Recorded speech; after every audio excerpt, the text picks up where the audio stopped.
In Cuba, polling stations open for Sunday's parliamentary elections. President Díaz-Canel exercised his right to vote and expressed confidence in the island's democratic process.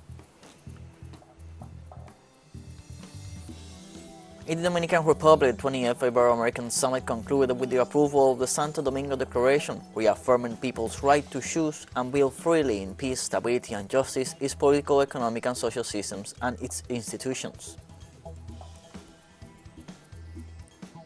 And in Russia, President Biden reportedly announced the deployment of tactical nuclear weapons in Belarus without violating international non-proliferation commitments.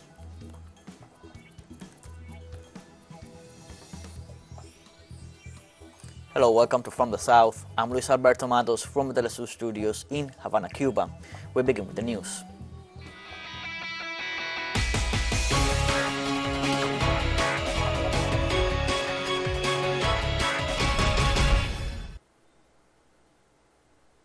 Cuba is holding on Sunday, March 26, parliamentary elections to elect 470 deputies to the National Assembly of the People's Power, who will lead from the legislature the destinies of the country for a term of 5 years. The voting process takes place in 23,648 polling stations that open at 7 a.m. and will close at 6 p.m. local times. Candidates must obtain more than 50% of the valid votes cast to be elected as deputies to Parliament. Those elected will be in charge of electing the President and Vice President of the Republic and continue with the legislative development in accordance with the Constitution. The 10th legislature to the National Assembly, which will be constituted next April 19th, will be composed of 135 deputies, less than in the previous legislative period, 221 of them proposed from the municipalities, 135 from the provinces, and 114 of national origin.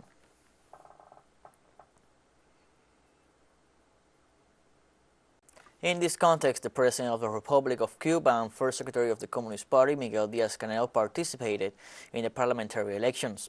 The President went to the 44th constituency of Santa Clara, his hometown, where he cast his vote in a ballot box before entering the polling station.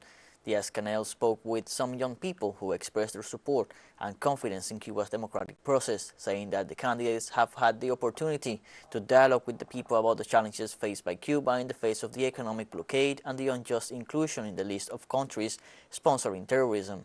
The Cuban president affirmed that the National Assembly must change its work system to facilitate the exchange with the people and advance in the legislative agenda. He also expressed his confidence that Cuban people are defending the future, the homeland, and the unity of the revolution with their conscious and optimistic vote.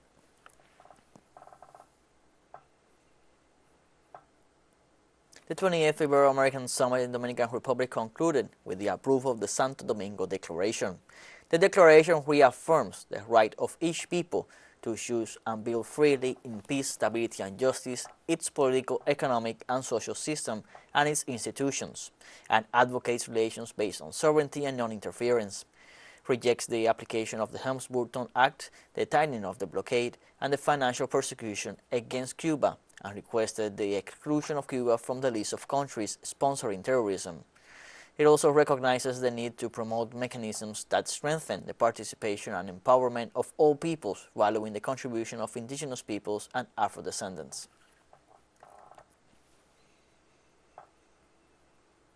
In Venezuela, Attorney General Tarek William Saab reported on the progress of the campaign led by the executive against corruption in state branches. At a press conference on Saturday, Saab made public some of the results of the first phase of the investigation on 31 counts of irregularities in the oil industry. Saab said that since August 2017, some 194 people have been prosecuted and 75 others have been convicted. He stated that during the latest investigation, 10 public officials and 11 businessmen have been arrested. Saab also explained that the charge of treason will be added to the corruption charges of the indicted.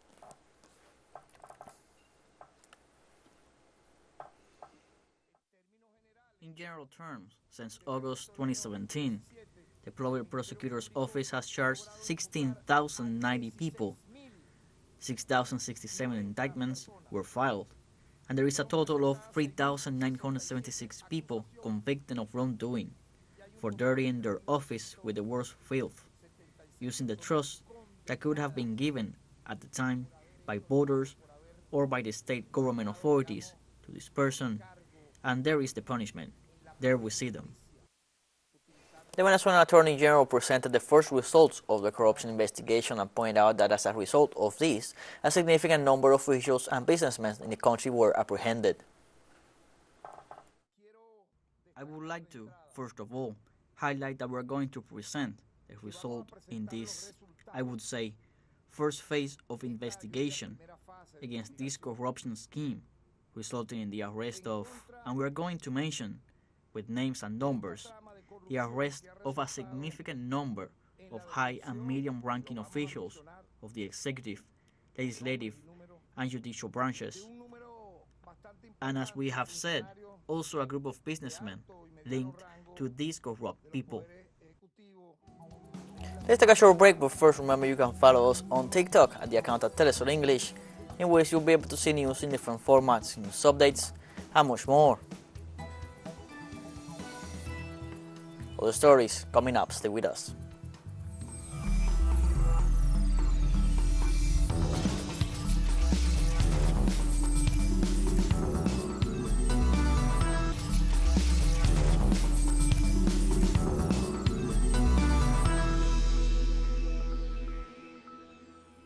Welcome back from the south. Over 2,000 migrants disembarked on Saturday on the southern Italian island of Lampedusa, which marks a record of arrivals to that location. Italian Coast Guard reported that 43 boats arrived on Friday to that island, the southernmost point of the peninsula, with 1,778 people, and on Saturday morning, another 6 boats arrived with 267 migrants. In the Imbriacola reception center alone, which could only house less than 400 people, there are 1,831 new arrivals, a serious overcrowding already common in this first quarter of 2023. Most migrants come from Guinea, Ivory Coast, Cameroon, Burkina Faso, Gambia, and Niger, and only 25 from Tunisia so far.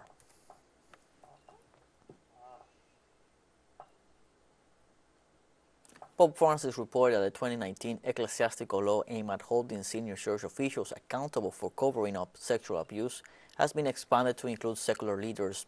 The new update emphasized that just as children can be victims of abuse, vulnerable adults can be affected as well. The expansion is a response to the numerous cases that have come to light in recent years of secular leaders abusing their authority to sexually exploit people under their care or spiritual authority. Meanwhile, the victims expressed the need for a complete revision of the law and reiterated that it is a good measure to end the lack of transparency that has accompanied this scourge.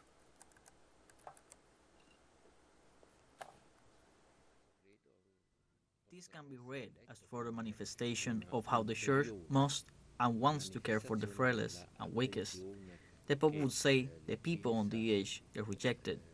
Anyone can be a victim, so there has to be justice. And if the victims are like these vulnerable adults, then even more you must intervene to defend their dignity and liberty. I mean, part of the process of justice, let alone healing, is the awareness that people were held accountable for their actions. That's, yes, it's uneven. I think it should be more even. I think that needs more sort of training and formation and policies and protocol guidelines, particularly for nuncios. Some nuncios put the notification on their website, others don't. On Saturday, President Biden reported said that Moscow and Minsk agreed to deploy tactical nuclear weapons on the territory of Belarus. The Russian head of state said that the deployment will not violate international non-proliferation commitments. According to the president, the move comes after the UK announced it would supply depleted uranium ammunition to Ukraine. President Putin declared, setting aside the present circumstances, that such deployment had long been requested by Belarusian President Alexander Lukashenko. Authorities added that the construction of the storage facility to house such arsenal will be completed on July 1st. One report indicated the U.S. has been doing the same for decades on the territory of 6 of its European NATO allies: Germany, Turkey, the Netherlands, Belgium, Italy, and Greece.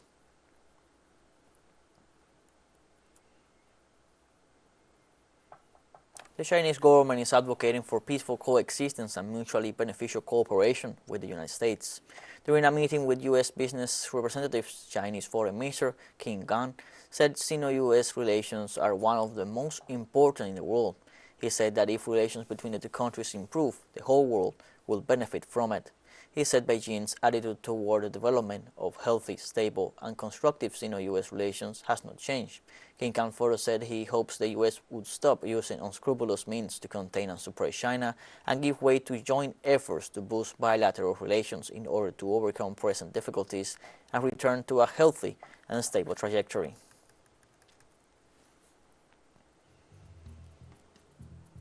TeleSUR English continues to grow. You can now tune in from 33 different African countries through StarSat, dial 461 and enjoy a Latin American alternative broadcast.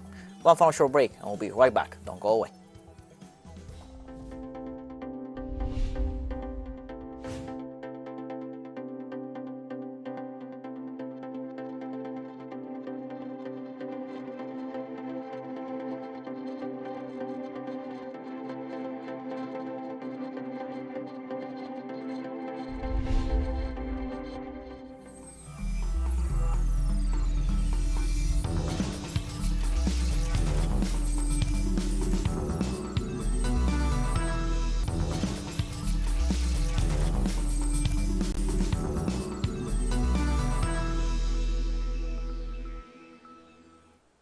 Welcome back from the south. At least 199 children were killed or injured by mines and explosive devices in Yemen in 2022, the highest number in 5 years, the NGO Save the Children said on Saturday. Child casualties increased eightfold from 2018 to 2022, reported the non-governmental organization in its most recent report on this Arab country. It noted that on average one child died or was injured every 3 days over the past 5 years by landmines and other explosive devices planted across Yemen. While the number of direct child victims of armed violence decreased overall since 2018, mine casualties increased. In this regard, he highlighted that children in Yemen are at risk of encountering landmines and explosive remnants of war while carrying out daily activities. The report is a clear reminder of the devastating impact of the conflict on children, the most vulnerable, said Ashfaq Ahmad, Deputy Director of Save the Children for Yemen.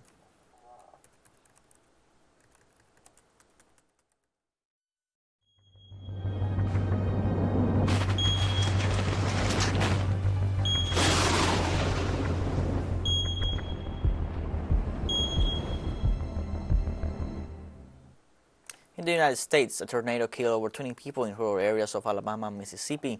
At least 24 were killed and others injured after a tornado and severe thunderstorms devastated the state of Mississippi, according to the state's emergency management agency in the southeastern states.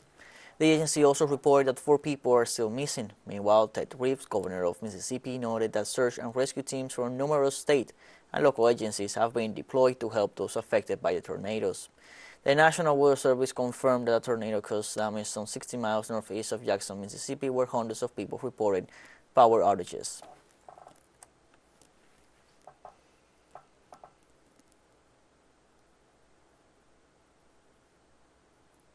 In Spain, the forest fire between Castellón and Teruel in the town of Villanueva de Viver in Castellón continues to be active.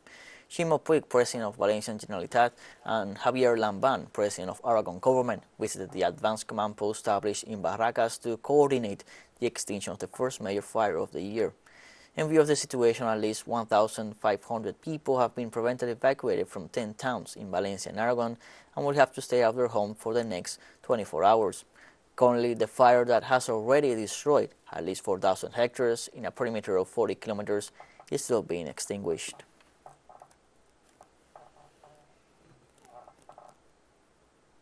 The UN Water Conference concluded the adoption of the Water Action Agenda, a plan with 700 commitments to protect humanity's most precious global common good. At a closing ceremony on Friday, the Secretary General of the United Nations, Antonio Guterres, referred to this resource that unites us all and that is intrinsically linked to sustainable development, the fight against poverty, food systems, and the creation of employment and prosperity, human rights, and gender equality. In addition, Guterres reiterated that the future of humanity depends on changing ways of managing and conserving water. The conference highlighted the need to develop resilient infrastructure, water lines, and waste treatment plants to ensure that all people around the world are protected with early warning systems against natural disasters by 2027. The UN Water Conference, the first in 50 years, was attended by representatives from government, civil society, private sector, scientists, indigenous communities, and other stakeholders, with the aim of finding innovative solutions and strengthening international collaboration in the face of growing hydrological pressures.